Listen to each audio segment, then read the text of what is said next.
Welcome to the deep dive. This is where we take a whole stack of sources, articles, research, our own notes, and really try to pull out the most important stuff, the key insights, basically giving you a shortcut to getting up to speed. Exactly. And today, we're diving into the work of Steven Spielberg. Here's a director whose films don't just entertain, right? They seem to connect with something deeper, maybe even define the soul of a nation in a way. Yeah, that's a great way to put it. When you think about filmmakers whose work reflects the culture, he's probably the prime example. He really is. For what, over 50 years now, so Spielberg has held this incredibly consistent and revealing mirror up to the American psyche. Mm. His whole career, it really feels like a living document, almost like a cinematic map of America's, shifting identity. And that's our mission today, isn't it? To unpack exactly how he does that. Right. We want to trace this really interesting kind of symbiotic relationship between his films and America. We've picked 5 key movies. Yep, 5 key moments. And through them, we'll explore how his unique cinematic language, what people call the Spielberg Touch, how that evolved right alongside America's own changes, its anxieties, its triumphs. So yeah, it's going to be a journey. We're looking at how his camera didn't just reflect the national story, but maybe actively helped write it. Okay, so before we jump into the films themselves, maybe we should set the stage a bit. What is the Spielberg Touch we're talking about? Good idea. Because it's not just some vague feeling, It's actually a pretty definable aesthetic. Right. It's been described, and I like this phrase, as a remarkable calibration of tensions between optical and tactile visuality. Okay, unpack that a bit. Optical and tactile. Well, basically, he makes you not just see what's happening on screen, but you almost feel it. Physically, emotionally, it's visceral. Ah, okay, I get that. So how does he pull us in like that? What are the tricks, the techniques? Well, there are a few key things. For me, the first thing that jumps out is that iconic close-up.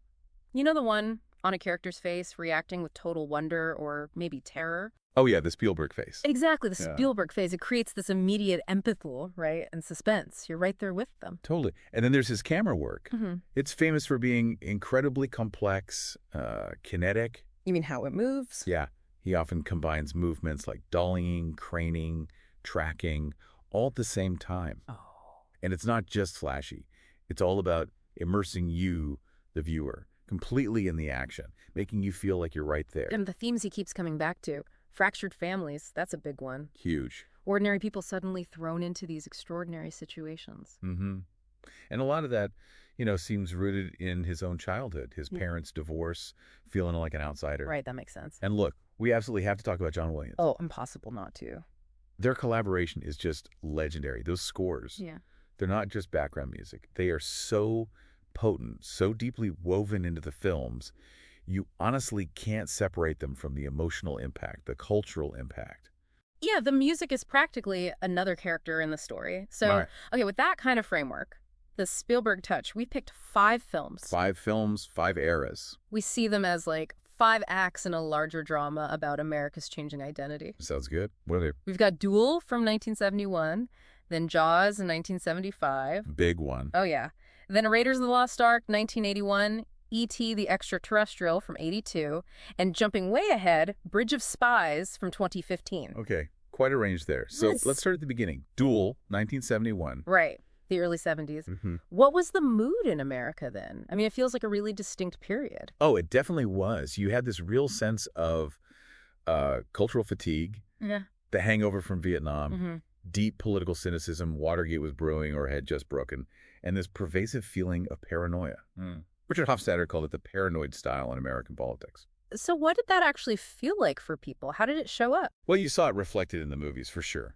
Hollywood was making all these films about, ominous conspiracies, alienated anti-heroes. Everything felt kind of grim, untrustworthy. And Duel just roars into that landscape. Exactly. On the surface, it's just this incredibly tense thriller, right? Man versus truck. Terrifyingly simple. But underneath, it's really about masculinity in crisis. It's about an ordinary person facing this irrational, unseen force. It's a powerful allegory, really, for how society suddenly felt menacing, incomprehensible. And you see his style, that touch, already there, but maybe roar. Absolutely. It's Yeah. just pure suspense. And that tactile quality we talked about, you feel it. You feel the grit on the road, the oppressive heat, the grime on that demonic truck. And you hear that engine. Oh, yeah, the roar of the engine. And the main character, David Mann, he's just an everyman, right? Traveling salesman. Yeah. And some of the analysis we looked at points out he represents the white, privileged, heterosexual male of that And his time. world felt like it was slipping. Precisely. His sense of control was rapidly slipping in an era of major social change. So why is that specific idea important for understanding the film? Well, because the truck, this faceless, beat-up tanker, Mm-hmm. it embodies that irrational, hostile force you just can't reason with. You can't talk to it. Exactly. So the conflict becomes the individual versus this impersonal, dangerous system. It's primal. And isn't there a connection to Jaws? The truck's end. Oh, yeah, fascinating little tidbit. The sound effect used for the truck's final fiery plunge over the cliff, that kind of primeval scream, Spielberg apparently liked it so much he reused it for the shark's death in Jaws a few years later. No way. That's brilliant. So Duel is like his foundational myth then. You could say that. Ordinary American versus this monstrous force representing breakdown in social order. It's a scream from the id of a nervous nation. And speaking of screams, that leads us perfectly into Jaws, 1975. Right. And by 75, that paranoia we talked about, it had a name, Watergate. That scandal just shattered people's faith in leaders, in institutions. There was this profound distrust of institutions. It led to reforms, calls for transparency. And you really can't understand why Jaws was such a phenomenon without plugging it into that context, can you? Not at all. It's amazing how it works on two levels. It's a monster movie, pure and simple, but it's also this, like, political allegory. Totally. And maybe people didn't even fully realize it at the time. How does it manage that double act so well? Well, think about it. The real monster isn't just the shark, is it? It's Mayor Vaughn. The guy in the anchor sweater. Exactly. His corruption, his cowardice, it just echoes the Nixon administration so perfectly. He's actively conspiring to keep the truth about the shark from the public. Why? To protect the summer tourist revenue. It's the cover-up. It is the cover-up. And when Vaughn says that line, I was acting in the town's best interest. I mean, doesn't that sound exactly like the kind of thing politicians were saying during Watergate? Absolutely. So the core conflict is Brody, the police chief. The conscience? Right, versus Mayor Vaughn. Corrupt authority. It's like the journalists versus the secretive White House. Precisely. And this is where Spielberg's filmmaking really levels up, right? The shark itself was famously unreliable. Yeah, the mechanical shark, Bruce, was a nightmare. Yeah. Always breaking down. But that forced him to be clever. It was a blessing in disguise. He had to hide the shark for most of the movie. It should have made it scarier. Infinitely scarier. He built suspense by showing the reactions to the unseen threat. Those terrified faces. The Spielberg face again, but now honed for pure terror. Those tight close-ups just crank up the tension. Unbearably so. And then, of course, the music. Do-dun, do-dun. John Williams, 2 notes. Apparently, Spielberg thought Williams was joking when he first played it for him. Really? Yeah. But it became the absolute sonic embodiment of that unseen menace. Pure genius. And technically, he was doing interesting things too, like in-frame editing. Right. That's basically staging these really complex scenes within a single continuous shot. So less cutting. Less cutting. The story unfolds through how characters move, how the background changes within the frame. It feels incredibly real, very immersive. So for you listening, think about Jaws. It fused this primal, ancient fear, the monster from the deep, with a very contemporary political fear, leaders you can't trust. And it let audiences process all that anger and anxiety about government deceit through this really visceral, cathartic experience. Yeah, when Brody, Quint, and Hooper finally kill the shark, it feels like they're symbolically taking down that corrupt system. And boom, the summer blockbuster is born. It literally transformed studio business models. Totally changed Hollywood. It's wild to think, isn't it? We owe the whole summer movie siren in large part to a faulty mechanical shark and a fictional corrupt mayor. History turns on strange hinges. Okay, so moving into the 80s, big shift. Huge shift. Ronald Reagan, 1981 inauguration. Morning again in America. Exactly. That slogan perfectly captured the mood shift. A promise to restore confidence, optimism, a real break from all that 70s cynicism and doubt. And if you want one film that absolutely bottled and sold that feeling, it's Raiders of the Lost Ark. Oh, 100%.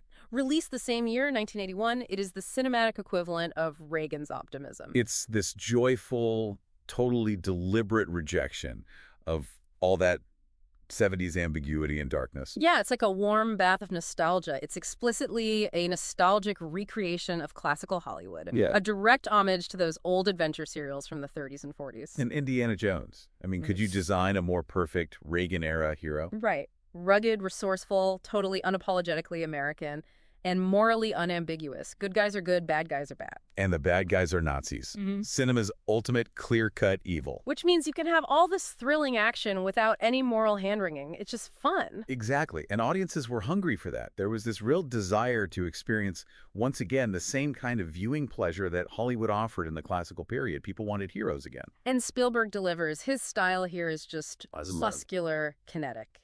Oh, yeah. That opening sequence in the temple, it's legendary.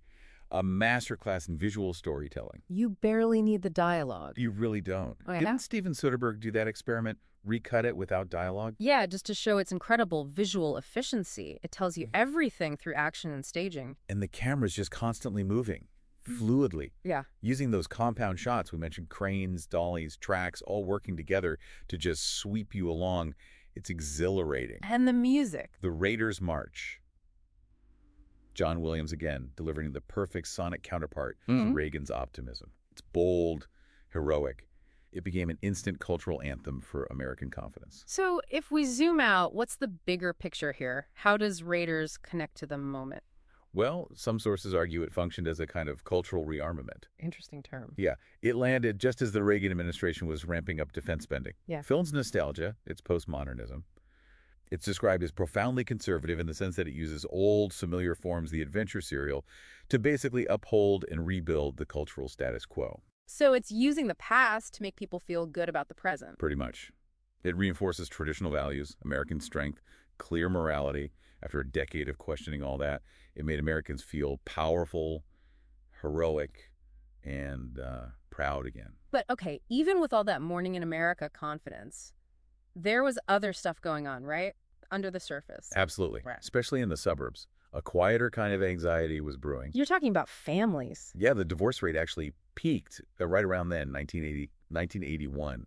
So you had this whole generation of kids navigating broken homes, dealing with that emotional fallout. And Spielberg, being a child of divorce himself. He was uniquely tuned into that private domestic anxiety. Which brings us to E.T., the extraterrestrial, in 1982. Right, the very next year after Raiders. Such a different film. Completely different vibe. This one is all about childhood loneliness, the fractured family, and this desperate search for connection. Elliot, the main character, he's just this lonely child, right? His dad has left. And the whole emotional core of the film is the bond he forms with this gentle, stranded alien. Our sources put it beautifully. They find each other because they need each other. And Spielberg was drawing on his own life here. Very directly. He talked about feeling like an outsider as a kid, even inventing an imaginary friend after his parents split. That feeds right into Elliot's story. And that missing father figure, it's like a gaping hole in the film, and it's a theme that pops up again and again in his work. Yeah, you see that. And the world in E.T. feels so sharply divided. It really does. You have the empathetic kids who instantly connect with E.T., and then you have the adults who are mostly emotionally distant or worse, cold and clinical. Like the government scientists in their spacesuits. Exactly. Yeah. Faceless threats. And Spielberg uses his style here for something more intimate, more magical. How so? Well, the camera's often placed low, at a child's eye level. Right, so the adults tower over you. Yeah, they seem imposing, often out of focus or seen only from the waist down. It really puts you in the child's perspective. And it's built on those moments of touch, isn't it? Absolutely. Yeah. That tactile connection again, most famously, E.T.'s glowing finger touching Elliot's. It's the perfect symbol of their bond, their almost symbiotic relationship. And the Spielberg face here is pure awe and wonder. Oh, it's the definitive example. Henry Thomas's face. You experience all the magic, all the emotion right through his eyes. It's incredible. So for you listening, E.T. is really like a modern fairy tale. The alien isn't an invader, he's a friend. He's almost a manifestation of this lonely kid's deep need for connection, for healing. And its unbelievable success showed just how much unspoken anxiety was lingering beneath that shiny Reagan-era surface. It externalized this internal healing process that clearly resonated with millions of people. It really tapped into something profound. Okay, let's jump way forward now, a big leap. Yeah, all the way to 2015, Bridge of Spies. So the context here is post-9/11 Lincoln America. more than a decade in. Right. The War on Terror, the Patriot Act, huge debates about government surveillance, security versus liberty, Guantanamo Bay looming large. And Spielberg uses the Cold War setting, interestingly, as a political allegory for these anxieties, for the contemporary moment. Yeah, it feels different from his earlier work, almost like a moral corrective, maybe to the nation, but maybe even to some of his own earlier, more gung-ho patriotism. That's a really interesting take.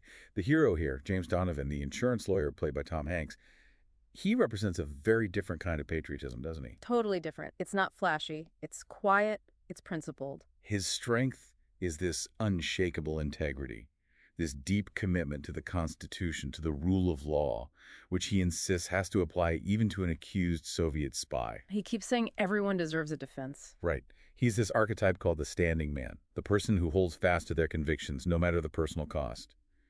It feels like a direct, though quiet, rebuke to the kind of fear-based politics that became so prevalent after 9/11. And the filmmaking style reflects that shift too, right? It's Yeah. not the kinetic energy of Raiders. Not at all. It's much more restrained, classical. The focus isn't on action. It's on process, on dialogue, on these incredibly tense negotiations. Lots of scenes of men talking in rooms. Exactly. But it's gripping. The camera is steady. The compositions are thoughtful. It lets the drama unfold through the moral and intellectual choices the characters make. But he still finds ways to connect past and present. That scene with the kids watching the duck and cover. Oh, yeah. That's pure Spielberg. Using that historical footage of Cold War nuclear fear to directly evoke the anxieties of a modern audience living with active shooter drills and terror alerts. It's history speaking too today. So what's the ultimate message here? What's it saying about America or what America should be? Well, I think Bridge of Spies shows Spielberg evolving. He's moved from the sort of passionate, perhaps uncomplicated patriotism of Raiders to becoming this cautious, principled interrogator of what patriotism actually means. By contrasting how America treats the captured spy Abel humanely, with due process, with the brutality of the Soviets and East Germans, the film argues for a kind of golden rule in international conduct and in how we treat even our enemies. Stick to your principles, even when it's hard. Exactly. Yeah. It implicitly critiques the moral compromises, the ambiguities of the War on Terror era. It suggests that maybe that passionate Raiders' patriotism needs to mature into the principled bridge of Spies' patriotism. Wow. So looking back across these 5 films, it really is like a journey through modern American history, isn't it? A chronicle of our collective consciousness. It really is. And Spielberg's touch, his style, it changed from gritty realism to fantasy to classicism, but it always seemed perfectly tuned into the national frequency of that moment. Yeah. But despite all the shifts in genre and context, the core of his work feels consistently profoundly humanist. What do you mean by that? Well, his ultimate subject, again and again, seems to be just a human being facing extraordinary circumstances, being tested. Ordinary people, extraordinary events. Exactly. And the message, whether it's coming from Elliot's lonely suburban bedroom in E.T. or those tense bridge exchanges in Bridge of Spies, it always seems to come back to empathy, to the need for connection, and ultimately to the possibility of hope, even in dark times. He uses the language of the blockbuster, the spectacle, but he uses it to explore really intimate fears and maybe our highest ideals, too. That's a great way to put it. So Steven Spielberg, maybe he's more than just America's most successful director. Maybe he's its most essential cinematic chronicler. You could definitely make that case. His films have shown us who we were and who we are in ways few others have. So a final thought for you listening. What stands out to you about Spielberg's enduring impact? Yeah. And does thinking about his films this way, as these cultural barometers, does that change how you might look at movies or even how you think about recent history from now on? Something to chew on.